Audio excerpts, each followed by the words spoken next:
I really am just so profoundly grateful to Professor Yunus for being with us. As he shared, he's known my parents for the entirety of my life.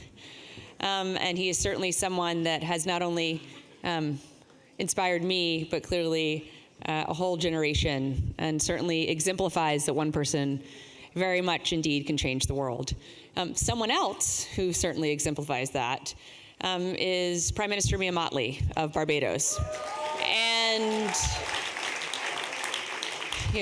when she was elected a handful of years ago, it was part of her kind of platform, program, and purpose to completely change the conversation around climate change, to not only make it more radically urgent, but to make it more radically equitable, and to ensure that we collectively were thinking about kind of what we collectively owe to those who are most disproportionately affected by climate change, including people living in low-income countries who've done the least to contribute to it.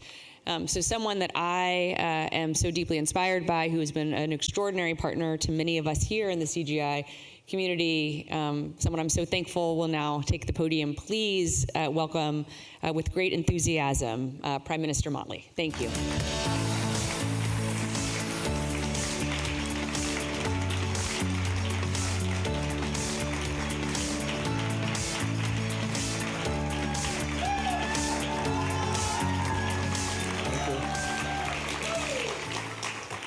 Thank you very much. Thank you, Chelsea, for your introduction.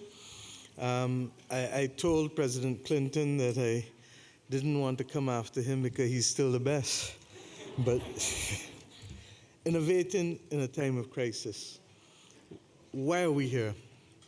Because we are in crisis, and we've had some level of innovations in the last few years, to be fair. The IMF, in terms of monetary financing, would have put in place programs all through its life to be able to stabilize balance of payments. But for the first time, a few years ago, they established the Resilience and Sustainability Trust, which provided for the first time long-term capital at affordable rates for middle-income, vulnerable countries. Since President Banga came to the World Bank, he has not only introduced climate-resilient debt clauses, which for small states, which is critical for us to be able to afford the reconstruction post-natural disaster, but he's also announced 50-year loans for climate-related matters so long as they are cross-border, and with a few other conditions that, even though it is not where we fully want to be, is a major start and a major innovation.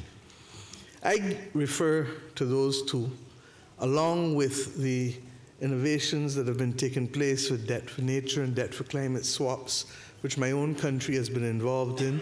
Indeed, the debt for nature swap we completed 2 years ago and repurchased our debt, and with the savings on interest with the help of the Inter-American Development Bank and Conservancy International, put together the money to fund a marine conservation trust with $50 to $60 million expected over a 15-year period to be able to help us do marine conservation in that marine conservation trust. And as we speak, I'm working with the Inter-American Development Bank and the European Investment Bank and the Green Climate Fund for a debt for climate swap, where we're going to repurchase a larger amount of our debt, and the interest savings will be used and diverted towards financing the reconstruction of a sewage treatment plant so that we can have tertiary treated water replenish the aquifers.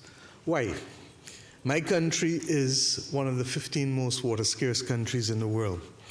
And it therefore means that we have to find all of the possible ways that we can to augment our groundwater.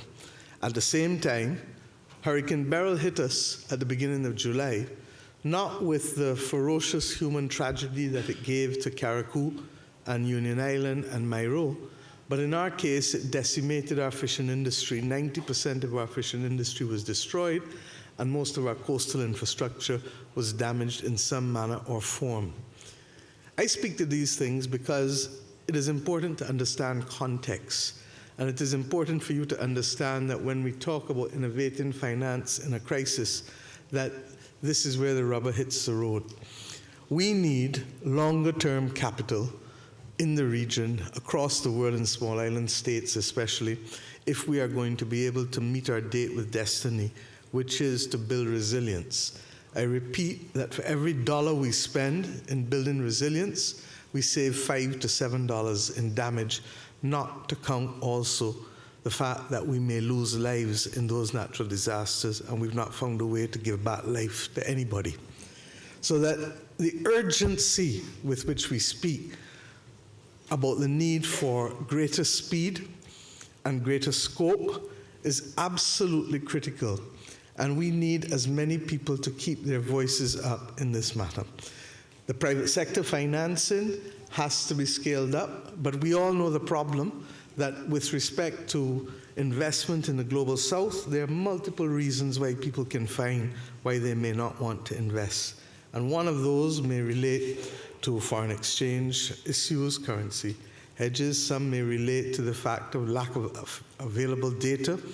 And in many instances, there is simply just not a familiarity with the country or the people.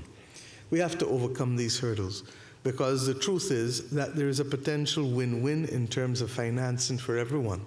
But even as we do it, we need to see how best we can scale up domestic resource mobilization to ensure that when investments are made to build adaptation or for mitigation, that the people who stand to be affected in the countries are not left out of it. Can any of them probably invest on their own, or even collectively on our own within our countries, on all of the projects that are needed? Probably not.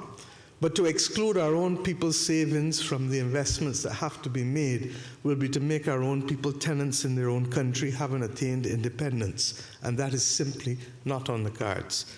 So we need to innovate with respect to how we use public and private funds, and we need to innovate also with respect to understanding that the big jump that is needed now is a recognition that without some form of global levies, we are unlikely to bridge the gap. Whether we like it or not, most of the G7 countries are in some kind of fiscal restructuring, turbulence, anxiety, call it what you want. It therefore means that the level of public money is unlikely to be there in the scales that we need. Yes, we need to leverage the balance sheets better, all of that. But even when we do all of that, there is still a gap. And this is where we need a mental reset, recognizing that if we have the large number of multinational corporations with balance sheets that dwarf the majority of the countries of the world's balance sheets, then we need to be able to work out how can we get them to play their part so that we can sustain global public goods.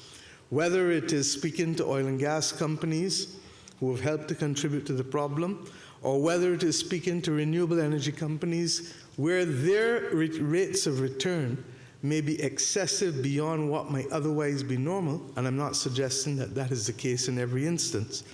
But the principle is that those who contribute to the problem or those who stand to benefit egregiously from the solution, both of you, please put 2, 3, 5 cents, 1 cent on the board out of every dollar. Why? Because that is a form of sustainable funding that is needed at this point in time to guarantee that when countries and companies start to make the clean transition, that there is a pipeline of funding that is secure. And we're not limiting this to climate alone, by the way. The world has a number of global challenges.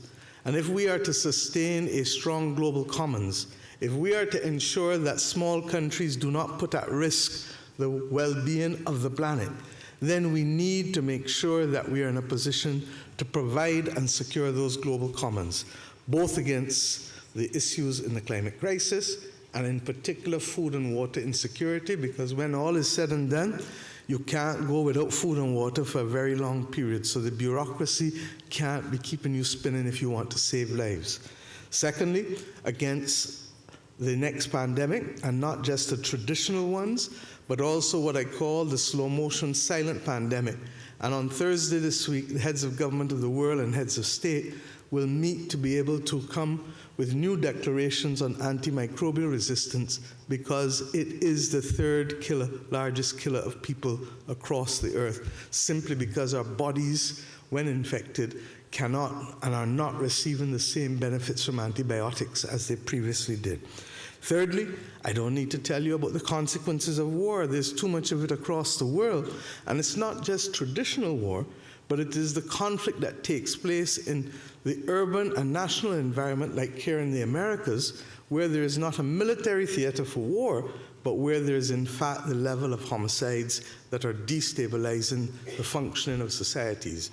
And then, of course, there is the problem of the digital divide and the question as to whether AI will be regulated sufficient such as not to create a threat for human civilization. These 5 things constitute the core of what a global commons needs to be protected for, to ensure that none of these issues can decimate global progress and, more importantly, civilizations within the global community. If we are serious about innovating financing, then while we have made progress in the areas that I started out at the beginning, it is my view that 80 years on, it is time for a serious global reset. And the World Bank ought to be the place where the global public commons is preserved. And the World Bank ought to be the entity that is capable of collecting levies, cesses, whatever you want, from oil and gas companies, from shipping. There's $7 trillion in value every year in shipping.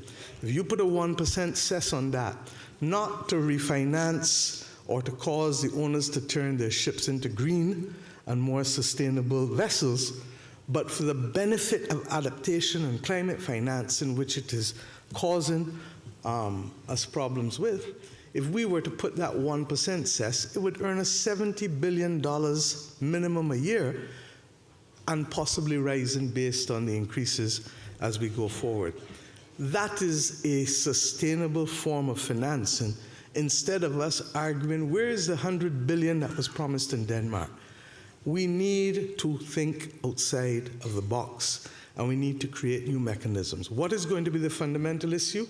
That many of these companies operate cross-border, and therefore there will be the issue of capacity to collect. Some may say that if governments collect, they won't pass over the money. Maybe true. So do we use the international entities like the International Maritime Organization, like IATA and ICAO, like the international entities, to help us collect these funds in trust for World Bank to be able to hold? I believe that that is the beginning of the new direction. Do we have it all fleshed out? Not yet.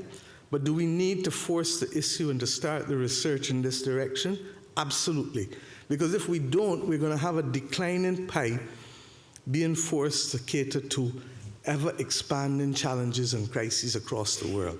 And if we doubted it, 5 years ago, we were not contemplating that war would be at the center of all that we are dealing with. And the distractions of war and populism and elections, regrettably, may seem an acceptable excuse for those who want to use it, but it didn't stop the world from hitting the hottest day ever on July 22nd.